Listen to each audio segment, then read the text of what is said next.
yung bagahe na. Main hand. My food. 7,000. Oh, pangit. Guys, welcome to our channel. So for today's video, i-share ko sa inyo ang first international trip ni Baby K and few snaps ng aming paglilipat bahay o ang aming pag-wrap up dito sa Philippines. Today is July 12. Actually, July 13 na kasi madaling araw na. And ang update is, hindi pa rin kami tapos mag-pack ng aming mga gamit. Hindi na yata matatapos to. Hindi ko alam kung kailan. Actually, parang 2 months kaming nagpapack. Pero hindi pa rin siya matapos-tapos. Ang hirap talaga mag-wrap up ng buhay mo sa isang lugar, no? Ayun, so mag-last glimpse tayo sa itsura ng bahay. For me, this is a documentation for me para pag nagbalik tanaw ako or pag na-miss ko ang buhay dito sa Philippines, maalala ko itong bahay namin dito sa Caloocan. So, kung gusto nyo makakita ng clutter ngayon, panoorin nyo. Pero kung hindi, i-forward nyo na lang until makasakay kami ng airplane. Ito na nga ang itsura ng kabahayan. Ayan, sobrang gulo na. Hi, Sisi! May iwan muna si Sisi. Hi, naman. Dito dati yung dining table. Ayan, sobrang gulo. Sobrang dumi na talaga. Hindi na rin namin matapon. Hindi na rin namin maligpit yung ibang bagay. Kasi nga, wala na rin time, wala na energy. Panik tayo sa taas. Sana wag sumunod si Yeshua. And, ayan, nandito na tayo sa taas. Stroller yun ni Yeshua. Ayan. Ito yung shoe rack. And then, dito sa kwarto. Ayan yung mga boxes. Hindi pa rin na titipan, hindi pa rin nako-close. Ayan, dami pa rin clutter. And almost marami nang nabentang gamit. And wala na masyadong big items here. Mga konti na lang. And iiwan na lang natin yun sa family namin. Ito. Ito yung sa kwarto. Ayan, daming clutter. And si Honey, pinapak niya pa rin yung isa ng may maleta. Hindi pa rin tapos. Bye-bye, baby Bio. Ayan si baby, tulog na tulog. Pagod na pagod sa kakalaro kagabi. It's already 6 AM and maya-maya alis na kami ng bahay kasi 12:20 yung flight namin. And eto na nga po, nagsisipang-sap ang person. Next time ulit, my favorite drawer. Good morning. Will you miss our house? Yes. Chopsticks pala.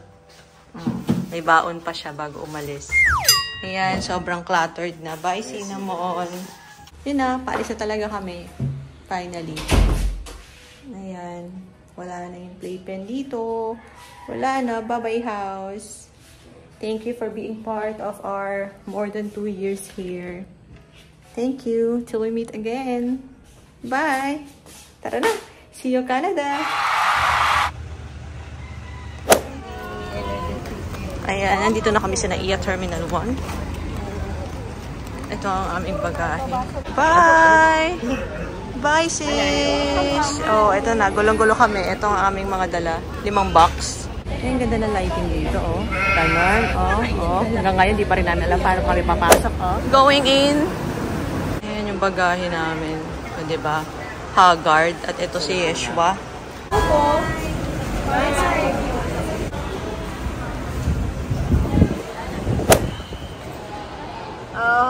Ayan, nakapila kami for check-in. Sobrang haba ng pila. Nakakaloka. At buti medyo nag-tame na si Yeshua kanina. Mabaliw-baliw talaga kami sa likod niya. Alas 11 na nandito pa rin kami sa check-in. Kami na yung pinakahuling nag-check-in dito. Paano nag-repack pa kami. Napakagaling ng mga nilalang. Finally, nandito na kami sa airplane. Ayan, si Yeshua. Nakatanggap siya ng free gift from Korean Air. Ayan. Cute, diba? Ito yung seat namin. Tapos, may kasamang blanket, earphones. Ganda ng kutis ng mga flight stewardess dito. Babae siya ka lalaki. Mas maka-glass skin. Hindi rin pala kami nahihirapan sa immigration. I mean, sila masyadong madaming tanong. Buti na lang nasakto kami sa mabait. Kasi di kami in-interrogate masyado. Well, kahit naman interrogate nila kami, complete naman kami sa papers. Thank you Lord at umabot kami kahit nahasal sa mga check-in baggage. Yan, binigyan si Yeshua ng free toy. Meron pang binigay sa kanyang pang baby daw, pang bata daw. Earphones din. Pag sa matanda, itong earphones na mas maliit. Kasi nga merong blanket. At saka pillow. Pillow. Ayan. At saka ito. Oh, ayan, yung harap. May screen. Charger. Ay, ano ba tawag dyan? Charging dock na yan. Ayan. Sampay mo dito kung ano gusto mo isampay. Thank you for choosing Korean Air. Please enjoy your flight.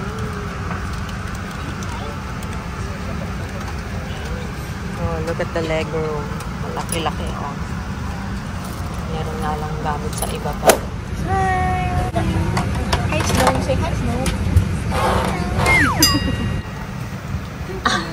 Papakita daw niya sa'yo yung ano, tutupi yung headdress. Ganon. Bye, Philippines. Ayun na nga. Nanonood na si Sir.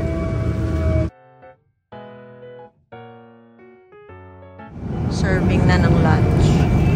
Child's meal. This is spaghetti. Meal ni Yeshua. Eat na. Kain na si Sir. Nauna yung food niya. Ayun yung spaghetti. May broccoli. Spaghetti with broccoli with sugar ball. Yummy. Yummy. Spaghetti. Yummy. Thank you. Thank you. Fish with rice. Ano sa'yo? Bibimbap. It's lunch time. Bibimbap sana si Aaron kaso out of stock na lang naubusan. So, fish with rice na lang po. Ayan, kain na pala kami. Sana natin ang mahiwagang fish. Tcharan! Ayan, yung fish. Ice cream ata daw dito. And dito, hindi ko alam. Antayin na lang natin kung ano ibibigay. Nita daikimasu. Ay, dyan mag-gasim nita. Lagay tayo ng spike habang kumakain. Ito lang niya masyadong mahilig sa isda. Tapos isda pa yung available dito sa flight. Pero nilay na fish. Gochujang. Gusto mo medyo ang isda.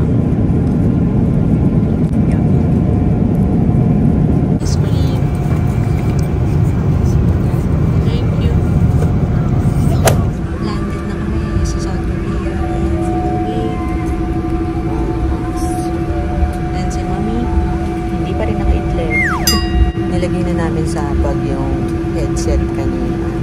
Kasi akala namin pwedeng iuwi. Nakinulit. Nakakahiya tuloy. Nilagay na namin sa bag. Sabi nung ni Opa, nasaan yung ano, yung headset ni Mimi? So wag yung iuwi. Kasi i-collect pala. Akala ko hindi. We're here na! Welcome to South Korea, baby!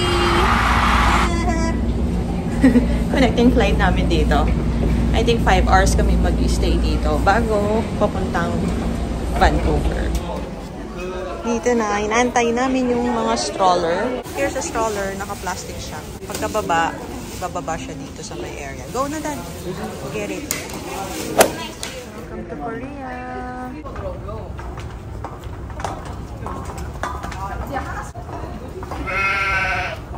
Hi, little one. Success? Success ang first leg. Mami. Sana tama yung ginagawa namin at sana hindi na kami mahuli sa flight.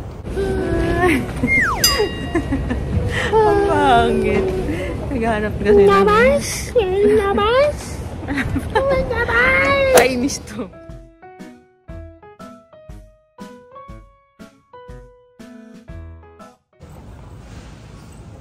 After namin makababa, kinolect namin yung stroller. Kailangan siyang i-surrender dun sa boarding gate. So, ibababa na lang daw nila pagbaba mo nga dito sa Korea. And then, dinaan ulit kaming scanner. Tapos, na-alarm na naman kasi dahil doon sa pabango ko at deodorant ko. Hindi ko alam baka dahil 100 ml sila. Pero okay naman, wala namang issue. Pinadaan naman nila. And then ngayon, nandito na kami sa may area ng mga lounge, tsaka papunta sa mga boarding gates. And around past 10 pa naman yung flight namin. So may time pa kami para mag-loiter-loiter and kumain and magnilay-nilay. Nakuha pa bang mag-Starbucks ng mga person? Ayan. Ayan. Ito ang menu. Ayan. And then, syempre, hindi nyo makita. Times 1,000 yan. Hindi pwede dollars, Korean won lang daw. So, i-credit card na lang natin kasi wala tayong Korean won. USD ang dinala natin at CAD. That's a Shopee find. Naghanap talaga ako ng mga busy book ni baby. Para sana mabisi talaga siya habang nandito tayo sa airport at sa airplane. Lalagyan mo ng water yung ballpen. Tapos, magiging visible na yung picture. Or like this, like this. Can you see? Wow! Ito yung in-order namin. This is melon of melon something. Ayan. 7,000. Tapos, ito yung grapefruit hasako. 7,000 din. And, bumili rin kami ng chicken mushroom. Ayan. Okay. Light lang. Kasi, for sure, kakain naman sa airplane agad mamaya. Naka 20,000 ka na agad, char. Sarap din ito. Ay, hindi ka order ng coffee. Puro Ayan, coffee base yan.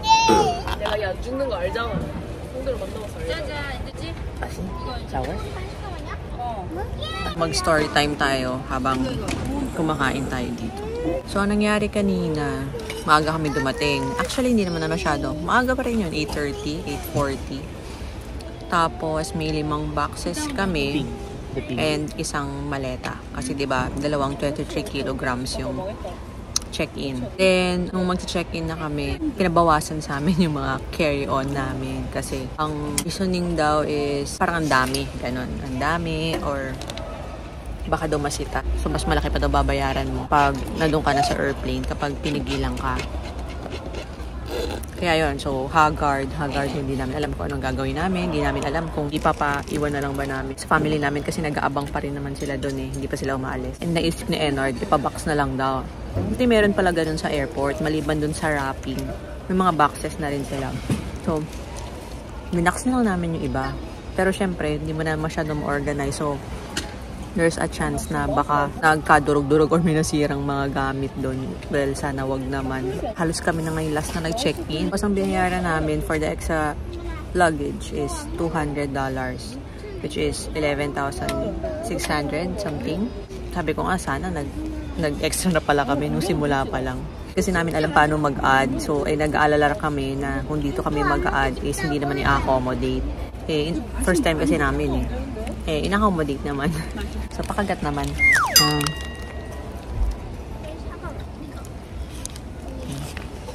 Nakita nyo na kung kano ako kapangit kumagat. So, past 11 na yun. Ayan, boarding time 11:40. So, nag-aalala na rin ako kasi baka mamaya mahaba yung pila sa immigration or baka maraming tanong. Tapos, thank God, nanghingi lang ng letter of acceptance. Yun lang. Nanong lang if sino yung principal, tapos kung si husband naka-OWP, ganon. Tapos, pagdating namin sa boarding gate, nagpapaboard na. Wala nang pahipahinga, hindi man lang kami nakapag-loiter sa NAIA Terminal 1. Go na. Pero at least, let's take it as a redirection from the Lord. Diba?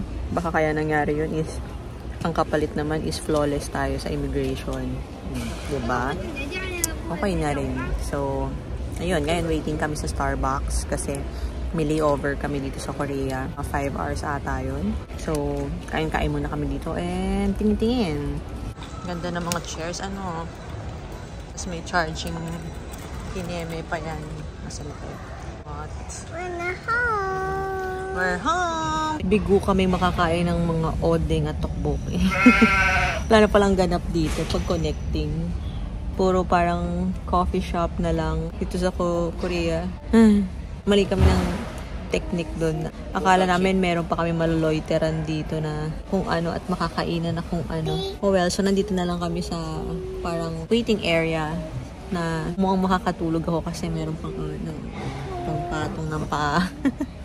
Kung magbe-behave lang si Yeshua. So, pahinga muna tayo. Papakita ko sa inyo. Teka, ito. Nasa 4th floor to. Ganyan, ganon, nakupuan, ganyan. Nag-CR ako, tapos dun sa area ng CR, merong nap time. As in, higaan na. Kung gusto mo matulog, libre lang, higa ka na dun. Pero yung iba dito sa labas, humihiga na rin. Yung pinagdidikit-dikit na lang nila yung ibang chair. Tapos meron ding stretching room, may massage room. Hindi ko lang sure kung may bayad yung dalawa. Naka-close eh. Tapos may paid shower. So, kahit mag-antay ka daw ng matagal, hindi ka naman daw mababurn out.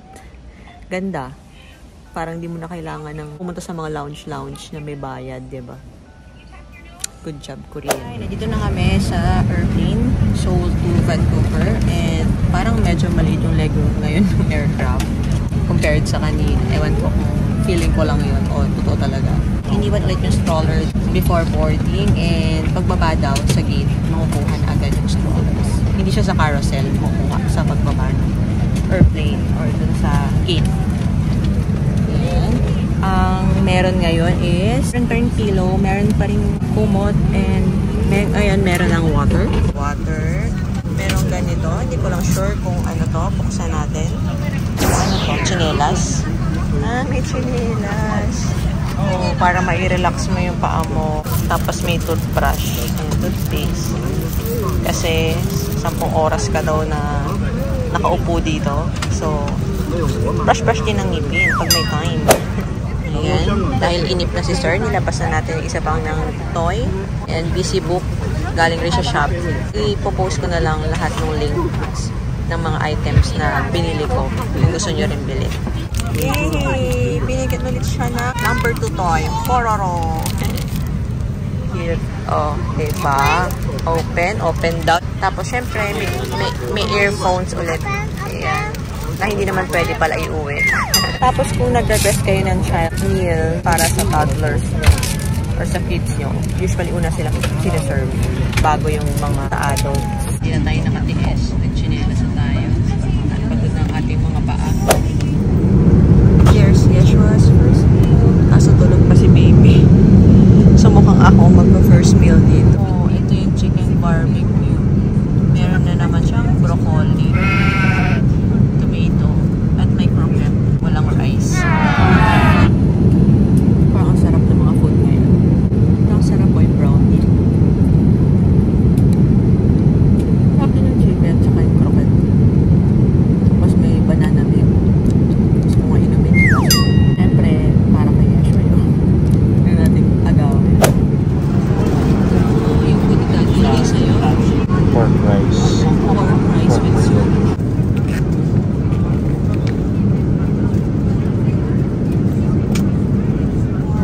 Here's my food. Beef with pasta.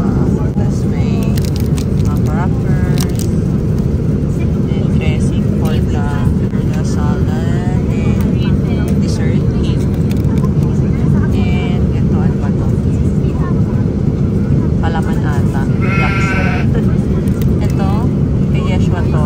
Niligay ko lang dito. And may kinatay. Ito, for coffee, hindi mamaya. Tapos, pwede kang mag-wine or juice. For coffee. Si Yeshua tulog. Kain mo na kami. Yung second meal ni Yeshua, beef bulgogi. Siyempre, may kulay pa rin yan. Para healthy. And juice.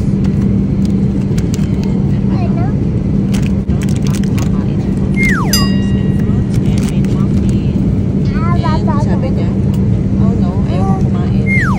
Next food is scrambled egg. Scrambled egg.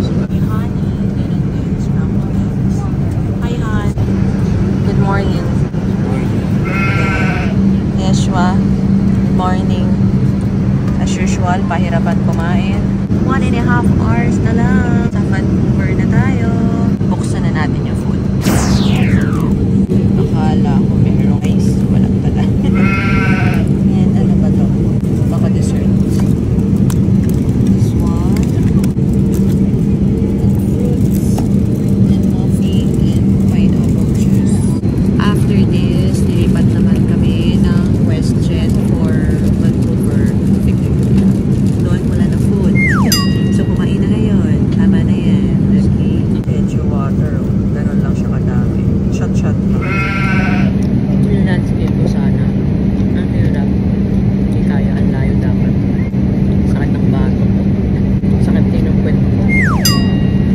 budget kayo, pang business class na lang kayo.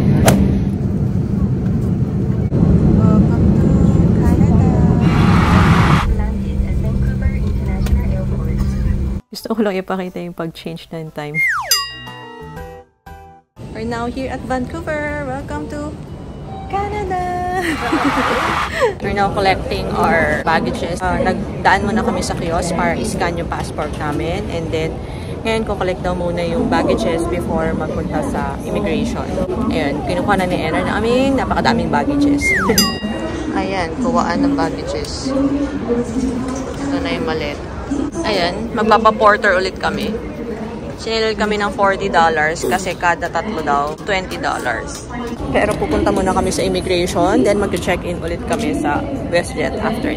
Kukuha lang muna kami ng mga permits namin. We're transferring na to WestJet. Tapos na kami sa immigration.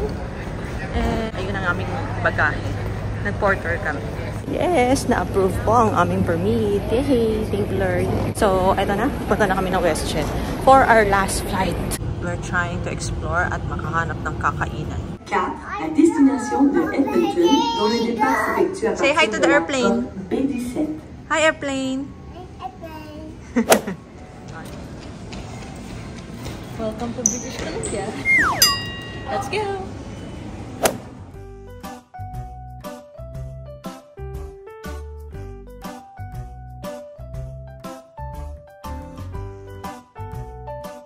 We're now here at the boarding area. Kakain lang kami saglit dito sa may Triple O's. O, yun siya. Kita nyo? Ayan, ayan. O, yan. Bago mag-board, siguro mga 50 minutes na lang, maboard na kami. Dinner na namin to. And tingnan nyo naman, 8 PM na, may liwanag pa. Pakita ko sa inyo yung order namin mamaya. And huwag na po natin i-convert kasi mahasaktan lang po tayo. Kaya ano po natin $1 siya. Ayan, so ito ang aming order. Ito yung fish and chips. Eat ka na, Han. And ito yung burger na may Cajun fries. Ito yung burger. And milkshake. Chocolate milkshake. And ayun na nga. Mag-ulta tayo. 48.71 ang total. Mainhin. Burger. Laki ay burger daw siya. Burger. Okay, you bite. Yummy. Ang pickles malalagyan. May pickle sa ibabaw. Harap naman yung shake. Mahal lang talaga lahat. Pag kinonvert mo sa peso. Dito na kami sa plane, papuntang Victoria. Maliit na plane lang to. Kada row, 4 na seats lang. Tigdadalawa bawat side. This is a 34 minutes flight. Konti na lang. Makakarating na rin sa final destination. Si Bibi tulog and si Enard nasa kabilang row siya. Row ba tawag? Nasa kabilang side siya. Finally, nandito na kami sa final destination. Puro final. Almost 11 na. Na-delay pa yung flight from Vancouver to Victoria. So, kinakolect lang ni Enard yung mga bagahe. And hindi na kami magpo-porter. Isa-isahin na lang namin sa card or push card. Siguro mga 3 push card lang naman to or 4. Here's Enard. Oh, saan lang naiwan dun sa carousel. At kulang pa yung bagahe namin. Yun, ninantay lang namin yung may-ari ng house na titirhan namin. Sunduin daw nila kami. Yan na. Nandito na kami sa room namin. Say hi, baby. Hi, baby. Hi. Pakita ko sa inyo yung kwarto namin. Mabilis lang to kasi antok na ako. And naliligo lang kasi si Enard kaya hindi pa kami natutulog. Ayan yung room. May 2 tables and 2 beds na double. Pinagdikit na lang namin kasi nga hindi pa naman kaya ni Yeshua matulog mag-isa. Then may cabinets, laundry bags, baskets. Then may mirror. And eto. Yan. Diyan muna namin nilagay tambak. Bukas na or sa ibang araw na natin yan haharapin dahil pagod pa tayo. Sa labas nito, may katabing CR. Sa CR na yon, may ka-share kami. Ayan, ito yung katabing CR. Tapos ito yung parang dining table namin. Then, Ayan, dito may living room. Shared yan. Hindi naman yan sa amin lang. Ayan, I think that's it. Na-rent namin to ng 1,700.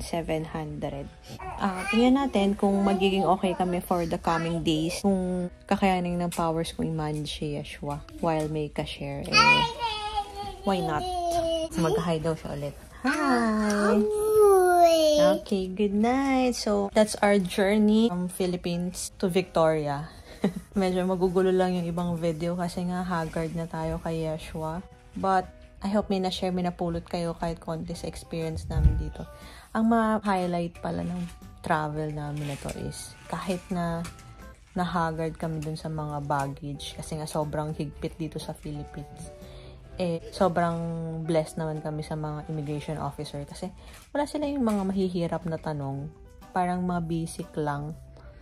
Tapos, ang bilis lang namin sa immigration, hindi siya yung talaga super tagal.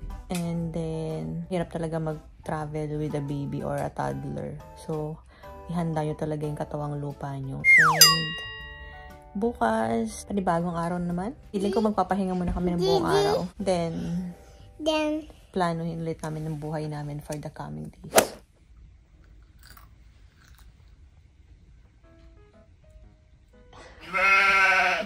Why are you laughing? Gutom na gutom. Pagkagising, gusto ng milk. Kaso hindi pa kami nakakabili ng milk. So, biscuit, tsaka lettuce chips muna siya. Jet lag ata si Sir. Diba? Nakapikit pa. Tired? Hungry? Thanks for watching this video. I hope you could hit like and subscribe, and I hope makapunta rin kayo sa mga gusto nyong itry puntahan at gusto nyong itry tirhan. Tiwala lang, mapupuntahan nyo rin yan. Bye!